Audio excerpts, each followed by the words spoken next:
This podcast is brought to you by Most Valuable Podcasts, leading the league in podcasting entertainment.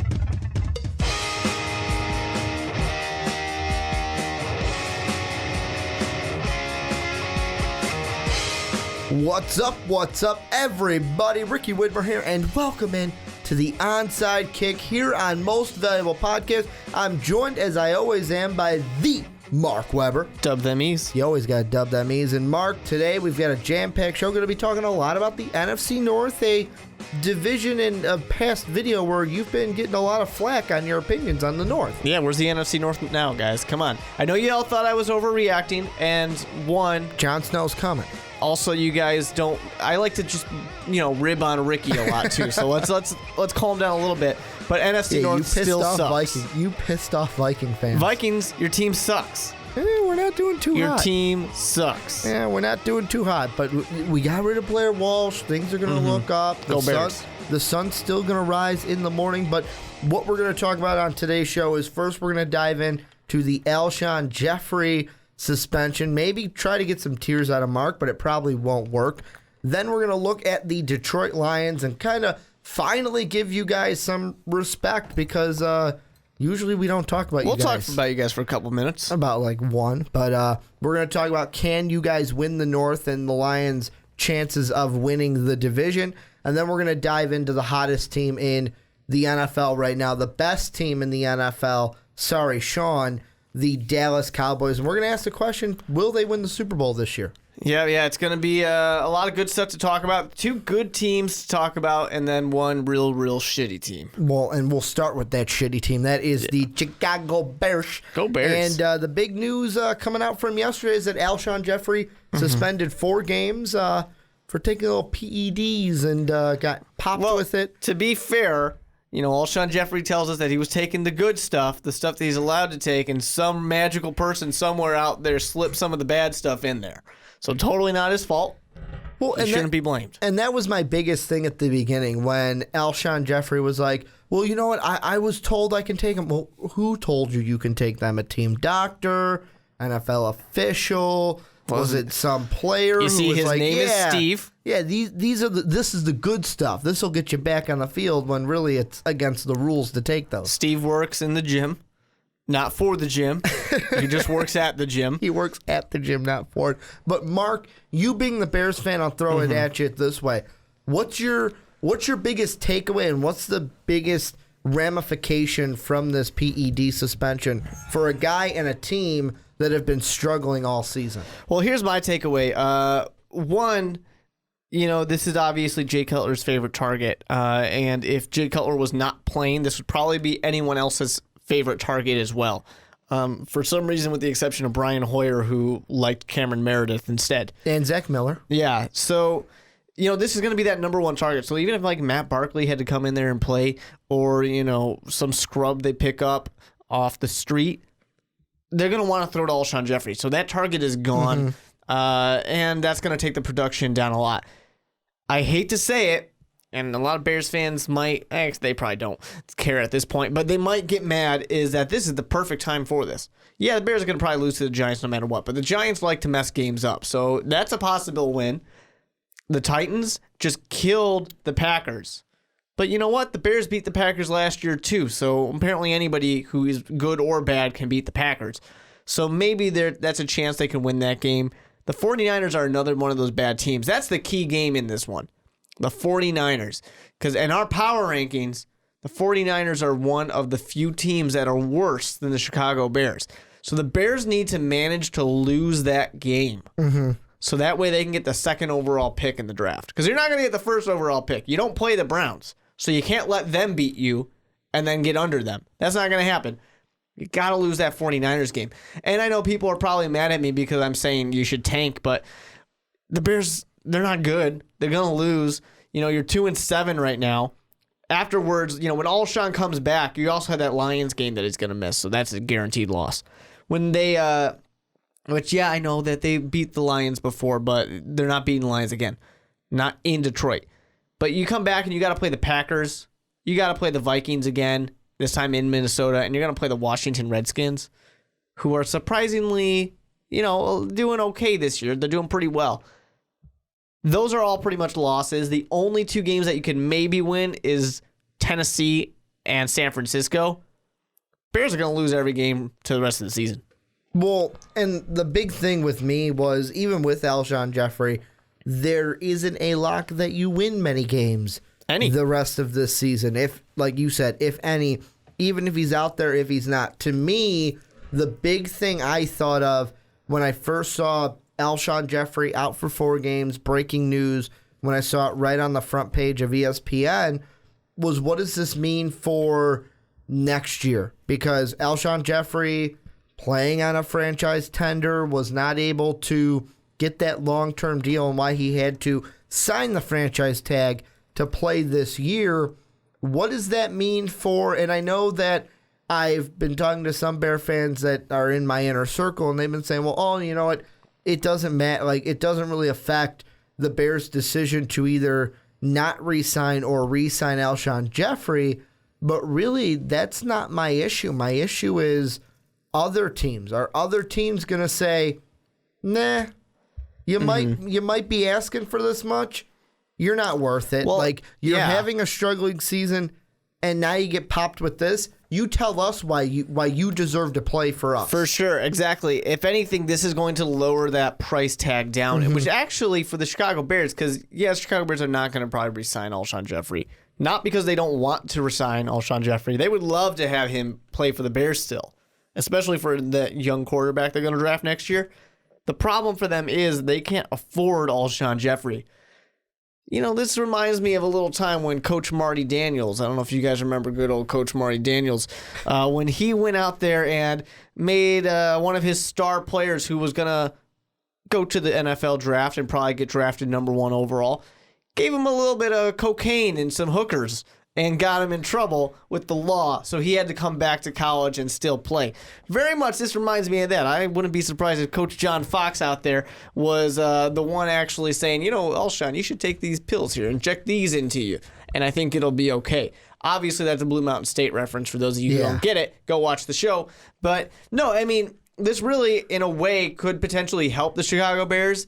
1, higher draft pick. 2, that cost is going to get driven down because, like you said, it's been a bad year for Alshon anyways. And then with this, if there's any character concerns that suddenly are, being re-brought up because those were the things that made him get lower into the draft, that could potentially let the Chicago Bears get him back on the team, something that we pretty much have all accepted is not going to happen. Well, and for me, it's what other teams do you think would still say, hey, you know what? You got suspended. Let's go ahead and sign you. There might be quite a few. However, it's like we said, the price tag might go down. And for the Bears, that's the biggest thing. The biggest thing that you want. You want that price tag to go down on Alshon Jeffery. But if I'm the Bears, let's say Alshon Jeffery does walk this offseason, to me, it's not the end of the world because right now you're experiencing the end of the world. Your team is not that good. Like, you guys are hitting the panic button. Mike Rankin is on suicide watch each and every week. I mean, come on, you guys are watching the videos. We have to check in on him every hour. But we got the wellness checks. Yeah. Like, we signed him up for wellness checks, basically, especially after Sundays or Mondays, depending on when the Bears play. But this is something that's going to be interesting to see how it plays out for both the Bears this season, because like you said, Mark, they're probably not going to win many, if any, games without Jeffery. And then when we get to the end of the season, it's okay. Is another team going to sign Alshon Jeffery because of this? And I know there's going to be people on the other side, you know what? It's a 4-game PED suspension. No team's going to care. I think there might be some teams that do care, and this isn't a team that would go and sign him. This is just the example I'm making. Like a team like the Patriots, like they're a team where it's like, oh, you bad character issue? Like, we'll bring you on. Like LeGarrette Blount, they brought him on even though he had a wicked past. But if he started acting up and recurring the issues that he had, like punching a teammate, he'd be shipped out of town the next day. Look at Landon Collins. He got shipped out of town just for saying he wants Von Miller money, and they sent him to the factory of sadness. So there are teams out there that are not going to look for Alshon Jeffery, maybe because of this. And Alshon Jeffery might have to make a choice of, well, do I take a pay cut to play with shitty team A, or do I come back to Chicago? Mm-hmm. And it might end up being, well, you know what? I might just end up coming back to Chicago because it's going to be the same money, and I'm familiar here. Couple of fun facts about the Chicago Bears offense this year. In their last 3 games, or I shouldn't say that, but in only twice now in this season have the Bears scored 20 points or higher. Mm-hmm. This offense is bad. And that's something that's bringing Alshon, because it's not completely Alshon Jeffery's fault. We all obviously know that. But they're thinking you got to be that leader that goes out there. And for the Chicago Bears, this is bad because Kevin White keeps getting hurt. He's not out there. Eddie Royal's been hurt. He was supposed to be this great option. Looks like your lone bright spot. Maybe he'll be good. Zach Miller's been out there doing pretty well. I do want to, of course, make a shout out for those of you in fantasy football. Go out there and grab Cameron Meredith just in case. You have him in our league, don't you? He's only owned in 20% of those ESPN leagues, so he's there. He's available. You never know. It might happen. Mm-hmm. He might get all the looks his way. But just want to point that out. Go grab him. So anyways, now the thing for Chicago, of course, is that. But really, they're going to be getting a new quarterback soon enough anyway, so they're okay. Moving to the opposite side of it, what teams are going to want him? I mean, maybe a team like, the Patriots are going to say, hey, we're the Patriots. We don't want to mess with this. I really think this doesn't change anything. Unless he goes out there and really causes some trouble, or then gets another suspension because he smoked a little bit of weed or something like that, then sure, that might cause some more problems. But right now, before this, he was going to be the hottest free agent going out next year. Well, and now he's still, I'm going to say, is the hottest free agent going out next year. And right now I'm looking at an article on the Chicago Sun-Times where the title of the article is basically, what does Alshon Jeffery suspension mean for his Bears' future? And the one line from it that I think is very true is it says, and I quote, "It's on Jeffery to repair his image. He'll have 3 games at the end of this disappointing season to do just that." Right now, if I put it at, let's say he comes back with the last 3 games and plays mediocre and doesn't have like a big blowout game and doesn't really blow the shoes off anybody, the only team that I think that might take a stab at him and say, you know what, let's bring him in, is the Miami Dolphins. But the only reason I would say that is because their head coach was the offensive coordinator last year with the Bears. So maybe there's something where Adam Gase wants to bring him in to play along and have a playmaker on the outside. But not even that. Like, I look at that and I go, this is a Dolphin team that just started to play well this year. Once they got a healthy offensive line, would they want to bring in somebody who has had this kind of, and I'm talking about it like you're probably sitting there going, Ricky, it's PEDs. It's not like he went out and did what Greg Hardy did last year. No, he didn't, but this is something where teams, A, don't want distractions, and B, they want their players out on the field. So if you're not going to be out on the field, why are they going to sign you? Well, I think that, and you guys can, this time you can call Ricky out for overreacting on this one instead of me. I think that's a huge overreaction. I think literally any team that needs a wide receiver is on the phone day one, calling Alshon Jeffery. This is a guy who twice now has had over 1,000 yards, and that was with, Brandon Marshall out there, obviously, so that certainly helped. But getting 10 touchdowns one year, 7 the next year. Last couple years now, he's, going to have to miss some games. Missed, what was it, about seven games last year? So missed 7 games last year, but still put up 800 yards. Definitely still doing quite a bit. This guy's going to be, one of the hottest commodities out there. Any team that has a young quarterback needs a weapon, they're calling this guy up. Well, any team that does not have a weapon right now out there, they're calling Alshon Jeffery on day one. And I'm looking at teams right now, and I'm just, to me, some of the teams that are circulating through my head. The Dolphins, like I said, because of the Adam Gase connection. The San Diego Chargers, just because of the past 2 years, and especially this year, how their wide receiver core has been decimated by injuries. But then I look at other teams, and it's like, well, the Eagles have a young quarterback, but they don't really, they have Jordan Matthews, so they don't need, a main guy to pair him up with.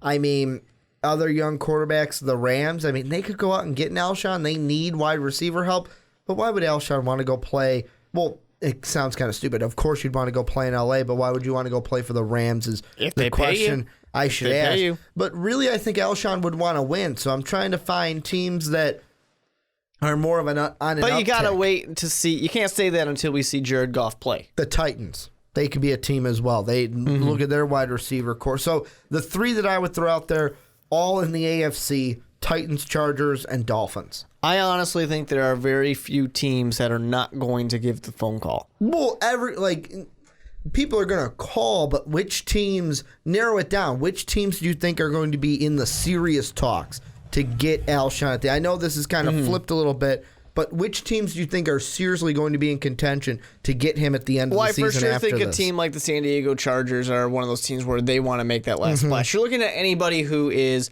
either the young quarterback situation, the Jared Goff situation. I'm not going to count out the Eagles, although I don't think they're one of the hottest ones for it. Or the one final piece team. Exactly, and that's what I think would more make the Eagles in the conversation. They're like, hey, we're a good team. Just give us that one more piece to our offensive game. We're going to do good things out there. I think that you got to look at other teams like, when the Baltimore Ravens were a good team, they were that explosive offense out there. They're really trying to get that going back again. That's a team that would love to have a huge weapon out there. Brock Osweiler hasn't been doing that great in Houston. Give him a weapon out there. He's got two of them. He's got DeAndre Hopkins and Will. That's the only team where their problem isn't wide receiver, it's the quarterback, and that's my 2-second rant on that. Well, Brock Osweiler's they're having the a little problem. bit of result. I don't want to completely blame him yet. I want to wait till next more than year. Hopkins and Fuller. But my thought is, you trade one of those and replace them with an Alshon Jeffery. You're going to get more picks out of one of those guys, and then you can expand your team better. I would take either of those. Here are two interesting teams from the NFC that I just thought of. One, I don't know if I would completely like it because I let's be honest, it would be a good thing for this team. One of them's the Panthers. You get to pair him up with Greg Olsen again. You get Calvin Benjamin with Alshon Jeffery. He was never with Greg Olsen. He wasn't on the same team with Greg Olsen? Greg Olsen was a Mike Martz trade. Okay, then screw that. But still, you get him with Greg Olsen, who's a quality receiver. You get Alshon Jeffery on the outside. You get Calvin Benjamin on the outside. The other one, and this is the one where I'm not quite sure if it would work, but I don't know how I would feel about it. Minnesota. Stephon Diggs is he's our number one, but it's like, okay, can he be that superstar wide receiver? Laquan Treadwell, yes, he is the future at wide receiver, but really the Vikings, this They year. don't really, I don't know. They don't seem like they really. Really, is this really believe in season up? Is this season for the Vikings? And I don't mean to bring them into this, but they could be a team that might look for a wide receiver.